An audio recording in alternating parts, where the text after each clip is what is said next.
মুন্সিগঞ্জে কালের সাক্ষী হয়ে মাথা উঁচু করে দাঁড়িয়ে আছে অষ্টাদশ শতাব্দীর প্রত্নতাত্ত্বিক নিদর্শন সোনার রং জোড়া মঠ।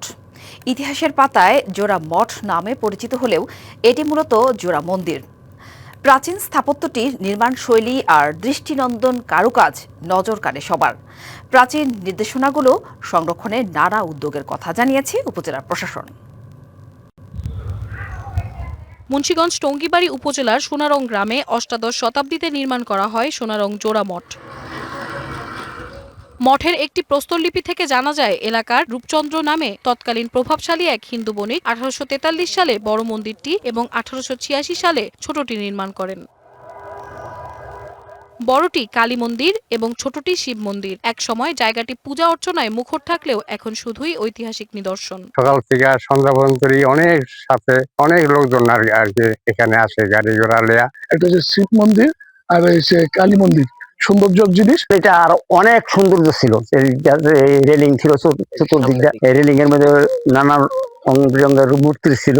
এটা যদি যথাযথ তত্ত্বাবধান করা হয় তাহলে আমার ইতিহাস এবং ঐতিহ্য রক্ষা হবে এবং আমাদের সোনারং তথা সারা বাংলাদেশের ভাবমূর্তি বিশ্বের কাছে উজ্জ্বল হবে। প্রাচীন অষ্টভুজাকৃতির স্থাপত্যটির উচ্চতা প্রায় 264 ফুট, যা মঠটিকে এনে দিয়েছে ভারত উপমহাদেশের সর্বোচ্চ উঁচুর খেতাব। নির্মাণে ব্যবহৃত হয়েছে চুনসুরকি, দৈর্ঘ্য ও প্রস্থে 21 ফুট। মঠের গোলাকার গম্বুজাকৃতির একেবারের উপরের অংশে রয়েছে ত্রিশূল।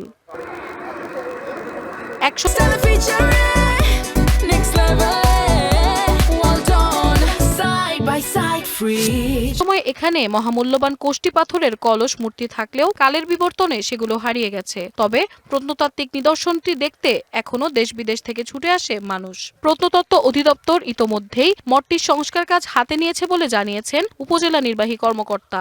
জেলা পরিষদের পক্ষ থেকে আমরা মঠের পাশে যে পুকুরটা রয়েছে ওইখানে আমরা একটা গোল ঘর করে দিব, যেখান থেকে দূর থেকে মানুষ এই মঠের পাশে দাঁড়াইয়া এই পুরো মঠের ভিউটা দেখতে পারে। প্রত্ননগরী মুন্সিগঞ্জে ছড়িয়ে থাকা ইতিহাস ঐতিহ্যের সমৃদ্ধ স্থাপত্য নিদর্শনগুলো যথাযথভাবে সংরক্ষণ করা হবে, এমনটাই প্রত্যাশা স্থানীয়দের।